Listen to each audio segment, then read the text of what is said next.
Compressed air bike എന്നൊരു ഐറ്റമായാണ് ഞങ്ങളിവിടെ എത്തിയിരിക്കുന്നത്. ഇപ്പം നമ്മളെ ഈ വർഷത്തെ നമ്മുടെ സയൻസിൻ്റെ ലക്ഷ്യം തന്നെ ഊർജ്ജ സംരക്ഷണമാണ്. ഇപ്പം ഊർജ്ജം എന്ന് കേൾക്കുമ്പോൾ തന്നെ നമ്മൾ മനസ്സിലേക്ക് ആദ്യം വന്നത് പെട്രോൾ, ഡീസൽ എന്നിവയാണ്. കാരണം ഇപ്പം നമ്മുടെ ഓരോ ആളുകളുടെ വീട്ടിൽ ഒരു ബൈക്കെങ്കിലും ഇല്ലാതെ ഒരു വീടില്ല. ഇപ്പം ഒരു ബൈക്കിൽ നമ്മൾ 1 ലിറ്റർ പെട്രോൾ വെച്ച് ദിവസം ഉപയോഗിക്കുകയാണെങ്കിൽ തന്നെ കോടിക്കണക്കിന് ടൺ പെട്രോൾ നമുക്ക് ഒരു വർഷം നഷ്ടപ്പെട്ടുകൊണ്ടിരിക്കുകയാണ്. അത്രയും മണി നമുക്ക് നമ്മുടെ ഇന്ത്യക്ക് സേവ് ചെയ്യാൻ പറ്റുകയാണെങ്കിൽ നമ്മുടെ ഗ്ലോബൽ പൊസിഷനിൽ തന്നെ ഇന്ത്യ വലിയൊരു സ്ഥാനത്തേക്ക് കയറി വരാൻ സാധിക്കും. അങ്ങനെയെങ്കിൽ ഞങ്ങൾ എയർ ഉപയോഗിച്ച് എന്തുകൊണ്ട് ബൈക്ക് ഓടിച്ചുകൂടാ എന്നൊരു ചിന്തയിലേക്ക് എത്തി. ഇതൊരു 4 സ്ട്രോക്ക് എഞ്ചിനാണ്. ഇത് നമ്മൾ ഇതിൻ്റെ ക്യാം ഷാഫ്റ്റ് ചേഞ്ച് ചെയ്ത് 2 സ്ട്രോക്ക് എഞ്ചിനാക്കി മാറ്റി. ഈ സിലിണ്ടറിൽ സൂക്ഷിച്ചിരിക്കുന്ന എയർ ആദ്യം തന്നെ എഞ്ചിനിലേക്ക് എത്തും. എഞ്ചിനിലേക്ക് എയർ വരുമ്പോൾ ആ എയറിൻ്റെ പ്രഷർ കൊണ്ട് പിസ്റ്റൺ താഴും. ആ സമയത്ത് ഇൻലെറ്റ് വാൽവ് ഓപ്പൺ ആയിരിക്കും. ഇപ്പം പിസ്റ്റൺ അടിയിലേക്ക് എത്തുമ്പോൾ ഓട്ടോമാറ്റിക്കായിട്ട് അതിൻ്റെ എക്സോസ്റ്റ് വാൽവ് ഓപ്പൺ ആവും.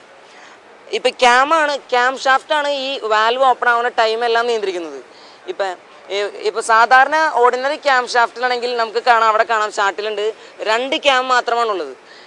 നമ്മുടെ എഞ്ചിനിൽ നമ്മൾ സെറ്റ് ചെയ്തിരുന്നത് 4 ക്യാമാണ്.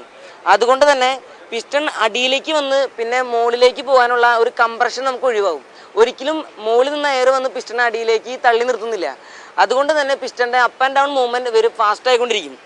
ഇപ്പം ക്രാങ്ക് ഷാഫ്റ്റുമായി ഘടിപ്പിച്ചിരിക്കുന്ന ടൈമിംഗ് ചെയിനാണ്. എത്ര വട്ടം ക്രാങ്ക് ഷാഫ്റ്റ് തിരിയുമ്പോഴാണ് ഒരു വട്ടം വാൽവ് ഓപ്പൺ ആവേണ്ടത് എന്ന ഒരു കണക്ക് നിയന്ത്രിക്കുന്നത്. നമ്മളിപ്പോൾ ടൈമിംഗ് ചെയിൻ്റെ ഇൻ്റർവെൽ നമ്മൾ വളരെയധികം ക്രമാതീതമായി കുറച്ചു. അതുകൊണ്ട് തന്നെ ഇപ്പം ക്യാം ഷാഫ്റ്റ് ചെറുതായി റൊട്ടേറ്റ് ചെയ്യുമ്പോൾ തന്നെ വാൽവ് ഓപ്പൺ ആവുന്ന രീതിയിൽ നമ്മളിത് മാറ്റിയെടുത്തു. ഇപ്പം ഞങ്ങളിവിടെ ഉപയോഗിച്ചിരിക്കുന്നത് ഒരു സിലിണ്ടറാണ്. ഇതിന് പകരം ഒരു കംപ്രസറാണ് ഉപയോഗിക്കുന്നതെങ്കിൽ കംപ്രസറിൽ നിന്നുള്ള എയർ നമുക്ക് എഞ്ചിനിലേക്ക് കൊടുത്ത് നമ്മൾ നേരത്തെ പറഞ്ഞ പ്രോസസ്സ് വർക്ക് ചെയ്യിപ്പിക്കാം. അതോടൊപ്പം തന്നെ നമുക്കിപ്പോൾ എയർ ഗണ്ണിലൊക്കെ എയർ റെഗുലേറ്റേഴ്സ് യൂസ് ചെയ്യുന്നുണ്ട്. 5 ബാർ പ്രഷർ കൊടുത്ത് ഒരു ബുള്ളറ്റ് 1 കിലോമീറ്റർ ഡിസ്റ്റൻസ് വരെ എത്തിക്കാൻ തക്ക പ്രഷറാണ് ഈ 5 ബാർ പ്രഷറിൽ നമ്മൾ എയർ റെഗുലേറ്റർ ഉപയോഗിച്ച് വലുതാക്കി എടുക്കുന്നത്. ഏകദേശം ഒരു സ്റ്റെപ്പ് അപ്പ് ട്രാൻസ്ഫോമേഴ്സിൻ്റെ പ്രവർത്തനം പോലെ. അതുപോലെ നമ്മൾ ഇപ്പോൾ ഒരു പ്രഷർ റെഗുലേറ്റേഴ്സ് ഉപയോഗിച്ചാണ് ഇവിടെ കൊടുത്തിരിക്കുന്നതെങ്കിൽ ഇപ്പോൾ നമ്മൾ ഓടിക്കുന്നതിനേക്കാളും കൂടുതൽ ശക്തിയിൽ നമുക്ക് ഇൻപുട്ടും കുറച്ച് ഔട്ട്പുട്ട് കൂട്ടാൻ സാധിക്കും. അതോടൊപ്പം തന്നെ ഇപ്പം നമ്മുടെ സൈലൻസറിൽ കൂടെ എയർ വെറുതെ പുറത്തേക്ക് വേസ്റ്റായി പോയിക്കൊണ്ടിരിക്കും. ആ എയർ തന്നെ നമുക്ക് രണ്ടാമത് എഞ്ചിനിലേക്ക് കൊടുക്കാൻ സാധിക്കണമെങ്കിൽ ഈ കംപ്രസറിൻ്റെ എഫിഷ്യൻസി നമുക്ക് കൂട്ടാൻ സാധിക്കും. കുറച്ച് പ്രഷറിൽ തന്നെ കൂടുതൽ വർക്കിംഗ് അത് നമുക്ക് അങ്ങനെ ആക്കിയെടുക്കാൻ സാധിക്കും.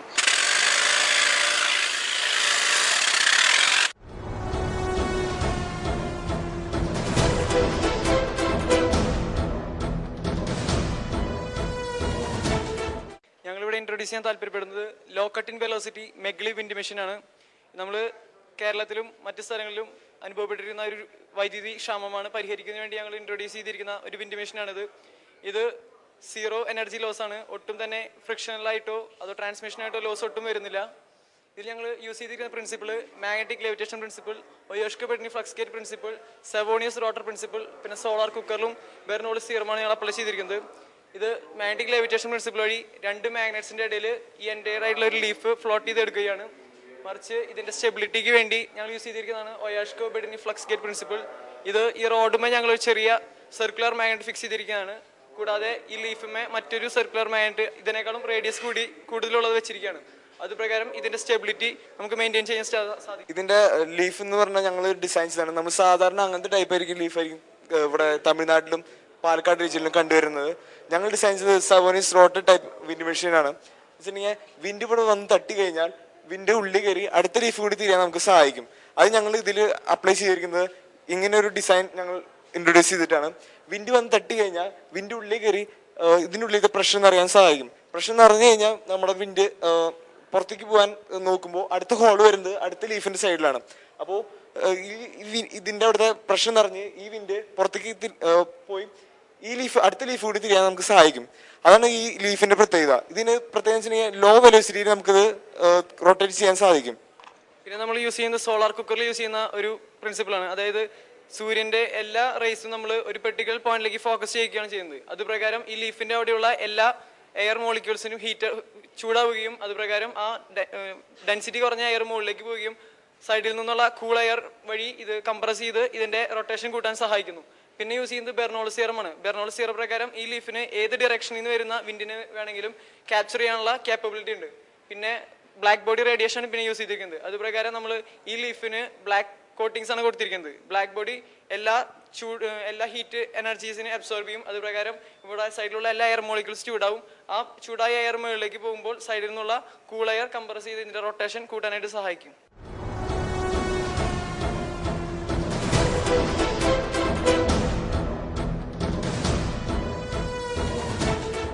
ലോകത്തിലെ തന്നെ ഏറ്റവും വലുതും ശക്തി കൂടിയതുമായ കണികാ പരീക്ഷണ യന്ത്രത്തിന്റെ സ്റ്റിൽ മോഡലാണ് ഞങ്ങൾ ഇവിടെ അവതരിപ്പിച്ചിരിക്കുന്നത്. ലാർജ് ഹാഡ്രോൺ കൊളൈഡർ എന്നാണ് ഈ അപ്പാരറ്റസിന്റെ പേര്. മാധ്യമങ്ങൾ ഈ കണികാ പരീക്ഷണത്തിൽ നടക്കുന്ന വാർത്തകൾ ഞങ്ങൾ ചാർട്ടിൽ ഇവിടെ അവതരിപ്പിച്ചിട്ടുണ്ട്. ഇത്രയധികം മാധ്യമ ശ്രദ്ധ നേടിയ കണികാ പരീക്ഷണമായിട്ട് കൂടിയും സാധാരണ ജനങ്ങൾക്കും വിദ്യാർത്ഥികൾക്കും കണികാ പരീക്ഷണത്തെക്കുറിച്ചുള്ള അറിവ് വളരെ കുറവാണ്. അതുകൊണ്ട് തന്നെ അവർക്കിടയിൽ കൂടുതൽ അവബോധം സൃഷ്ടിക്കുക എന്നതാണ് ഈ സ്റ്റിൽ മോഡൽ കൊണ്ട് ഞങ്ങൾ പ്രധാനമായും ഉദ്ദേശിച്ചിരിക്കുന്നത്. ഭൂമിയിൽ നിന്നും 100 മീറ്റർ താഴ്ചയിലുള്ള ഒരു തുരങ്കത്തിലാണ് ഈ പരീക്ഷണശാല സ്ഥിതി ചെയ്യുന്നത്. ഈ പരീക്ഷണശാലയുടെ പകുതി ഭാഗം സ്വിറ്റ്സർലൻഡിലും ബാക്കി പകുതി ഭാഗം ഫ്രാൻസിലുമായിട്ടാണ് കാണിച്ചിരിക്കുന്നത്. ഞങ്ങളിവിടെ ഈ ഭാഗം സ്വിറ്റ്സർലൻഡായിട്ടും ഈ ഭാഗം ഫ്രാൻസ് ആയിട്ടാണ് ഞങ്ങളിവിടെ കാണിച്ചിരിക്കുന്നത്. ഈ പരീക്ഷണത്തിന്റെ മുഖ്യമായ ലക്ഷ്യമെന്നത് പ്രപഞ്ചത്തിന്റെ ആദ്യ നിമിഷങ്ങൾ എങ്ങനെയെന്ന് കണ്ടെത്തുകയാണ്. ഇതിനായി പ്രോട്ടോൺസിനെ ലൈറ്റ് വെലോസിറ്റിയിൽ കൂട്ടിയിടിപ്പിച്ച് മഹാവിസ്ഫോടനം പുനർസൃഷ്ടിപ്പിക്കുകയാണ് ഈ പരീക്ഷണത്തിൽ മെയിനായിട്ട് ചെയ്യുന്നത്. പ്രപഞ്ച രഹസ്യത്തെ തന്നെ അനാവരണം ചെയ്തേക്കാവുന്ന ഈ പരീക്ഷണത്തിന് European organisation for nuclear research സെന്ററാണ് തുടക്കം കുറിച്ചത്. -271 ഡിഗ്രി സെൽഷ്യസിലാണ് ഈ പരീക്ഷണശാല നിർമ്മിച്ചിരിക്കുന്നത്.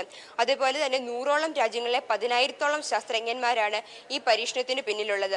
അതിൽ 200ഓളം പേർ ഇന്ത്യൻ വംശജരാണ് എന്നത് നമുക്ക് അഭിമാനകരമായ കാര്യമാണ്. ഈ വോൾ അപ്പാരറ്റസിന് സേൺസ് ആക്സിലേറ്റർ കോംപ്ലക്സ് എന്നാണ് പറയുന്നത്. ഈ അപ്പാരറ്റസിൽ മെയിനായിട്ടും 5 ആക്സിലേറ്ററുകളാണ് ഉപയോഗിച്ചിരിക്കുന്നത്. Linear accelerator, proton സിഗ്നൈസർ booster, proton സിഗ്നൈസർ, super proton സിഗ്നൈസർ, large hadron collider എന്നിവയാണ് ഈ 5 ആക്സിലേറ്ററുകൾ. മെയിനായിട്ടും നമുക്ക് വേണ്ടുന്ന ഈ പ്രോട്ടോൺസിനെ നമ്മൾ ലൈറ്റ് വെലോസിറ്റിയിൽ ഈ 4 ജംഗ്ഷനുകളിൽ വെച്ച് കൂട്ടിയിടിപ്പിക്കുകയാണ് ചെയ്യുന്നത്. ഇതിനാവശ്യമായ പ്രോട്ടോൺസിനെ ഹൈഡ്രജൻ സോഴ്സിൽ നിന്നും നമ്മൾ സെപ്പറേറ്റ് ചെയ്തെടുക്കുന്നു. ഈ പ്രോട്ടോൺസിനെ ലീനിയർ ആക്സിലേറ്റർ വഴി കടത്തിവിട്ട് പ്രോട്ടോൺ സിഗ്നൈസർ ബൂസ്റ്റിലെത്തി റൊട്ടേറ്റ് ചെയ്യിപ്പിക്കുന്നു. ഇവിടെ വെച്ച് 1.4 ജിഗാ ഇലക്ട്രോൺ വോൾട്ട് എനർജിയാണ് പ്രോട്ടോൺസ് അക്വയർ ചെയ്യുന്നത്. ഇവിടെ നിന്നും കൂടുതൽ എനർജി ലഭിക്കുന്നതിന് വേണ്ടി പ്രോട്ടോൺസിനെ പ്രോട്ടോൺ സിങ്ക്രണൈസിൽ എത്തിപ്പിക്കുന്നു. ഇവിടെ വെച്ച് 26 ജിഗാ ഇലക്ട്രോൺ വോൾട്ട് എനർജിയാണ് ഈ പ്രോട്ടോൺസ് അക്വയർ ചെയ്യുന്നത്. വീണ്ടും എനർജി കൂട്ടുന്നതിന് വേണ്ടി സൂപ്പർ പ്രോട്ടോൺ സിങ്ക്രണൈസറിലെത്തി ഈ പ്രോട്ടോൺസിനെ റൊട്ടേറ്റ് ചെയ്യിപ്പിക്കുന്നു. ഇവിടെ വെച്ച് 450 ജിഗാ ഇലക്ട്രോൺ വോൾട്ട് എനർജി കരസ്ഥമാക്കിയ പ്രോട്ടോൺസിനെ ലാർജ് ഹാഡ്രോൺ കൊളൈഡറിലേക്ക് കടത്തിവിടുന്നു. ഒരു ഭാഗം പ്രോട്ടോൺസിനെ ക്ലോക്ക് വൈസ് ഡയറക്ഷനിൽ ഈ ഓറഞ്ച് കുഴലിൽ കൂടിയും ബാക്കി പ്രോട്ടോൺസിനെ ആന്റി ക്ലോക്ക് വൈസ് ഡയറക്ഷനിൽ ഈ മഞ്ഞ കുഴലിലൂടെയും കടത്തിവിടുന്നു. ഇവിടെ വളരെയധികം എനർജി പ്രോട്ടോൺസിന് ലഭ്യമാകേണ്ടതുണ്ട്. അതിനായിട്ട് ഹൈ ഇലക്ട്രിക് ഫീൽഡും മാഗ്നറ്റിക് ഫീൽഡും കൊടുത്തിട്ടുണ്ട്. ഈ മാഗ്നറ്റിക് ഫീൽഡ് ഇതിന് റൊട്ടേറ്റിംഗ് എഫക്റ്റും ഇലക്ട്രിക് ഫീൽഡ് ആക്സിലേറ്റിംഗ് എഫക്റ്റും പ്രദാനം ചെയ്യുന്നു. ഇവിടെ വെച്ച് പ്രോട്ടോൺസ് ഈ 4 ജംഗ്ഷനിൽ വെച്ച് കൊളൈഡ് ചെയ്യുകയാണ്. ഈ കൊളൈഡ് ചെയ്യുമ്പോൾ ഉണ്ടാകുന്ന താപം എന്നത് സൂര്യനിൽ ഉണ്ടാകുന്നതിനേക്കാൾ 1,00,000 മടങ്ങ് താപമാണ് ഈ 4 ജംഗ്ഷനിൽ ഉണ്ടാകുന്നത്. ഈ പ്രോട്ടോൺസ് കൊളിഷന്റെ ഭാഗമായി ഉണ്ടാകുന്ന പാർട്ടിക്കിൾസിനെയും സബ്സ്റ്റൻസിനെയും ഫിനോമിനെയും ഫോട്ടോഗ്രാഫ് ചെയ്യുന്നതിനും വീഡിയോഗ്രാഫ് ചെയ്യുന്നതിനും 4 ഡിറ്റക്ടേഴ്സ് ആണ് മെയിനായിട്ടും ഈ ലാർജ് ഹാഡ്രോൺ കൊളൈഡറിൽ ഉപയോഗിച്ചിരിക്കുന്നത്. ആലിസ്, അറ്റ്ലസ്, CMS, LHCb എന്നിവയാണ് ഈ 4 ഡിറ്റക്ടേഴ്സ്. ഇവിടെ ഞങ്ങൾ 3 എണ്ണമേ കാണിച്ചിട്ടുള്ളൂ. ഒരെണ്ണം ഇത് ക്രോസ് ചെയ്യുന്ന കാണിക്കാൻ വേണ്ടി ഞങ്ങൾ ഒരു ഡിറ്റക്ടർ ഇവിടെ വെച്ചിട്ടില്ല. ഈ പ്രോട്ടോൺസ് ലാർജ് ഹാഡ്രോൺ കൊളൈഡറിൽ ലൈറ്റ് വെലോസിറ്റിയിലാണ് റൊട്ടേറ്റ് ചെയ്യുന്നത്. ഇത്രയും എനർജി ഇതിന് ലഭ്യമാകാൻ സൂപ്പർ കണ്ടക്ടിവിറ്റി ആവശ്യമാണ്. നമുക്കറിയാം, സൂപ്പർ കണ്ടക്റ്റീവ് ആകണമെങ്കിൽ വളരെയധികം കുറഞ്ഞ താപനില ആവശ്യമാണ്. അതിനായിട്ട് -271 ഡിഗ്രി സെൽഷ്യസിലുള്ള ലിക്വിഡ് ഹീലിയമാണ് ഉപയോഗിക്കുന്നത്. ലോകത്തിലെ തന്നെ ഏറ്റവും താപം കുറഞ്ഞതായ സ്പോട്ട് ഇവിടെയാണ്. ഈ ലാർജ് ഹാഡ്രോൺ കൊളൈഡറിലെ ഈ സ്പോട്ടിലാണ് ഉള്ളത്. ഈ ഡിറ്റക്ടർ സ്വീകരിച്ച വിവരങ്ങൾ അണ്ടർഗ്രൗണ്ട് പൈപ്സ് വഴി ഉപരിതലത്തിലുള്ള CERN-ലെ ലാബോറട്ടറികളിലേക്ക് കൈമാറ്റം ചെയ്യപ്പെടുന്നു. അവിടെ നിന്നും പഠനവിധേയമാക്കിയ വിവരങ്ങൾ പ്രത്യേകം തയ്യാറാക്കിയ ഇന്റർനെറ്റ് ഗ്രിഡ് വഴി ബാക്കി രാജ്യങ്ങളിലേക്കും പഠനത്തിനായി അയക്കുന്നു, വിവരങ്ങൾ അയക്കുന്നു. ഈ അപ്പാരറ്റസ് ലോകത്തിലെ ഏറ്റവും വലിയ മെഷീനാണ്. മാത്രമല്ല ഇവിടെ ഉപയോഗിച്ചിരിക്കുന്ന ഡിറ്റക്ടേഴ്സ് ലോകത്തിലെ ഏറ്റവും വലുതും പവർഫുള്ളും സോഫിസ്റ്റിക്കേറ്റുമായുള്ള ഡിറ്റക്ടേഴ്സാണ്. ഇവിടെ ഉപയോഗിച്ചിരിക്കുന്ന സൂപ്പർ കമ്പ്യൂട്ടർ സിസ്റ്റം ലോകത്തിലെ തന്നെ ഏറ്റവും വലുതാണ്. ഗാലക്സിയിലെ തന്നെ ഏറ്റവും എംപ്റ്റിയസ്റ്റ് സ്പേസ് ഈ ലാർജ് ഹാഡ്രോൺ കൊളൈഡർ എന്ന ഈ ഇരട്ട ട്യൂബാണ്. The fastest race track on the പ്ലാനറ്റും ഈ ലാർജ് ഹാഡ്രോൺ കൊളൈഡർ തന്നെയാണ്.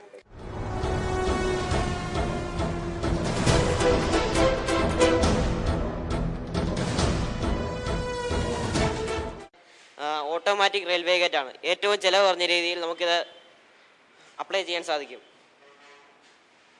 ഇതിൻ്റെ മെയിൻ പാർട്ട് എന്ന് പറഞ്ഞത് ഈ ഇൻഫ്രാറെഡ് സർക്യൂട്ടാണ്. ഈ ഇൻഫ്രാറെഡ് സർക്യൂട്ട് എന്ന് പറയുമ്പോൾ ഇതിൽ നിന്ന് കണ്ടിന്യൂസ് ആയിട്ട് ഇൻഫ്രാറെഡ് റേസ് എമിറ്റ് ചെയ്തുകൊണ്ടിരിക്കുകയാണ്. ട്രെയിൻ ഇതുവഴി പാസ് ചെയ്യുമ്പോൾ ഇത് ട്രെയിനിൽ തട്ടി ഇൻഫ്രാറെഡ് റേ റിഫ്ലക്റ്റ് ചെയ്യുന്നു. ആ റിഫ്ലക്റ്റ് ചെയ്യുന്ന റേസ് അതിൻ്റെ റിസീവർ കളക്ട് ചെയ്യുന്നു. ഈ കളക്ട് ചെയ്യുമ്പോൾ ഒരു ചെറിയ പൾസ് ഉണ്ടാകുന്നു. ഈ പൾസ് ആംപ്ലിഫൈ ചെയ്ത് ഈ റിലേയിലേക്ക് കൊടുത്തിരിക്കുകയാണ്. ഈ റിലേ എന്ന് പറയുന്നത് ഈ ഗേറ്റ് അടയേണ്ട ആവശ്യമായി മോട്ടർ, പിന്നെ ഈ സിഗ്നൽ ലൈറ്റ്, അതോടൊപ്പം തന്നെ ഈ അലാറം അടിക്കാനുള്ളതിൻ്റെ ഒരു സ്വിച്ചായിട്ടാണ് പ്രവർത്തിക്കുന്നത്. അപ്പോൾ ഇതിൽ നിന്ന് ആംപ്ലിഫൈ ചെയ്ത് വരുന്ന കറണ്ട് ഇവിടെ വന്ന് ഇതൊരു കോയിലാണ്. ഈ കോയിൽ മാഗ്നറ്റായി മാറുകയും അത് ഈ സെക്കൻഡറി സർക്യൂട്ടായ മോട്ടറിനെയും സിഗ്നൽ ലൈറ്റിനെയും അലാറത്തിലെയും ഓൺ ആക്കുകയാണ് ചെയ്യുന്നത്. അപ്പം ഇത് ഓൺ ആകുമ്പോൾ ഓട്ടോമാറ്റിക്കലി ഗേറ്റ് അടയുകയും സിഗ്നൽ ലൈറ്റ് കത്തുകയും അലാറം അടിക്കുകയും ചെയ്യുന്നു. ട്രെയിൻ ഒരു നിശ്ചിത ദൂരം പോയി കഴിയുമ്പോൾ ഇത് ഓട്ടോമാറ്റിക്കലി ഗേറ്റ് ഓപ്പൺ ആകുകയും സിഗ്നൽ ലൈറ്റ് ചേഞ്ച് ആകുകയും അലാറം നിൽക്കുകയും ചെയ്യും.